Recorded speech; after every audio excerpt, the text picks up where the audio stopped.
Some qualities are non-negotiable. It's not all the little ideological hobby horses of the various rival factions. It's not exactly this policy or that policy.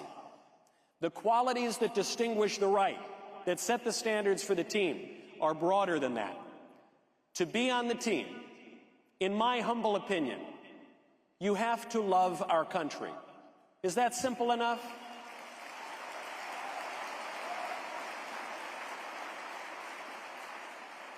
Many on the left today seem to hate the country. Leftists burn the symbol of the country. They defame the people who built the country. They seek to fundamentally change the country, weaken the country, surrender the country and all of its supposedly stolen land. Those people are not on my team. If you love this country, if you want this country to succeed and get stronger and flourish, you know what? You're on my team. We're on the team together. To be on the team, you have to acknowledge that there is such a thing as the American people. We're not just an idea floating in outer space. We are a real people with a real historical lineage and a real historical destiny. We came here on the Mayflower, which is a great cigar brand, by the way. We came here, thank you. We came here on other ships as well. We landed at Plymouth and Jamestown. We fought a war of independence and plenty of wars after that. We spread across the continent. We have a real historical experience and character that is not magically imbued through a few lines of philosophy or a naturalization pop quiz. At different times, we've taken in foreigners. When it's worked, those foreigners have come to act and talk and even look like us. When it hasn't worked, they haven't. If you prefer the flag of some other nation, the customs and habits of some other people, you are not on my team. If you are and want to be a member of the American people, you are on my team. Simple as.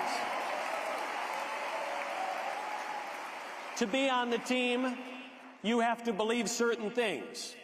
You do not, as the various factions contend, have to believe in some particular marginal tax rate. That's not part of the sacred creed of America.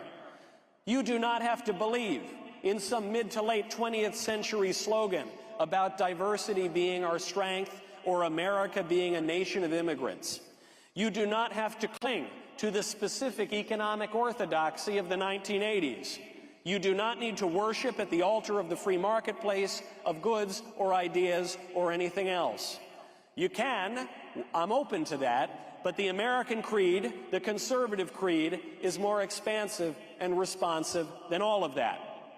The American creed, forged, in the words of John Adams, through the general principles of Christianity and of English and American liberty, says that we are one nation under God. We believe that we became a nation under God's grace and according to His providence, and that we have a responsibility to cooperate with that grace according to those principles. If you reject those principles, you are not on my team. If you believe that conquer we must when our cause it is just, and this be our motto, in God is our trust, you are on my team. We are fighting together. And finally, to be on the team, you have got to be willing to sacrifice. You have got to be willing to contribute. You have got to be willing sometimes to have patience, to negotiate, to give a little of the things you want.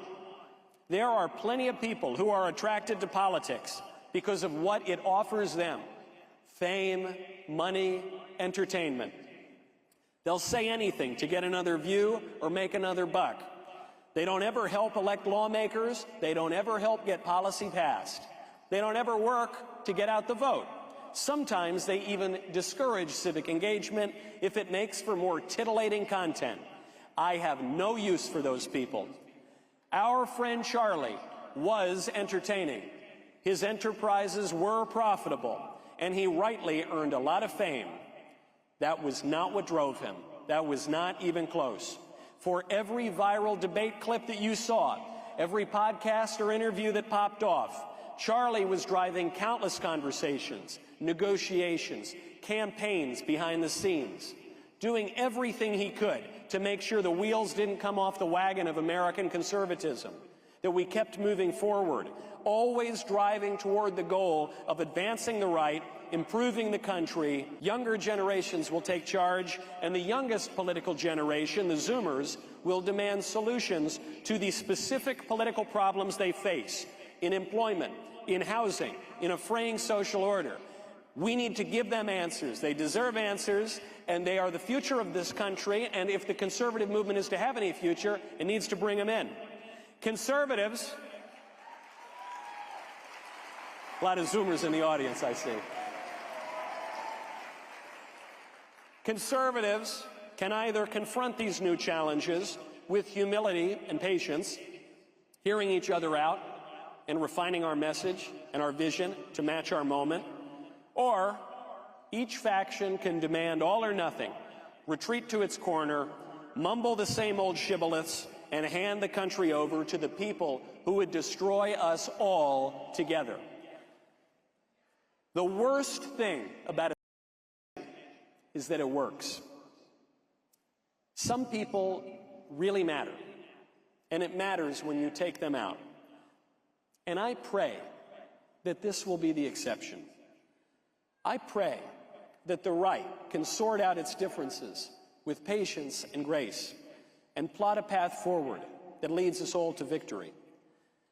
That we are all here together at this moment, Christmas time, looking ahead to the new year, all together looking ahead to the future of this country at a crucial moment, is an opportunity and a blessing.